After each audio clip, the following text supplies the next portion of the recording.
ምክትል ጠቅላይ ሚኒስትር ተመስገን ጥሩነህንና አገኘሁ ተሻገርም የፌዴሬሽን ምክር ቤት አፈጉባኤው አሉበት ነው የተባለው።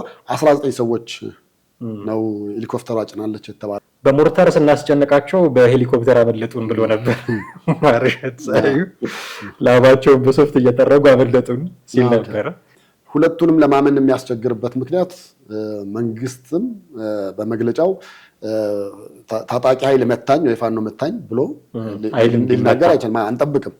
እና አይሩን ነው ያውቁ ነበረ ወይ ምንድነው ነገሩ ራሳቸውን እያዘጋጁ ነበረ ወይ የሚል ጥያቄ እንዲፈጠርብኝ አድርጓል። አንደኛ ከበድ ያለ ነው፣ የብሔር ግጭትም ሊያመጣ የሚችል አይነት ይዘት ያለው ነገር አለ ብሎት ለመናገር። ሁለተኛ የተናገሯቸው ነገሮች አንዳንዶቹ ነገሮች በጣም አስደንጋጮች ናቸው።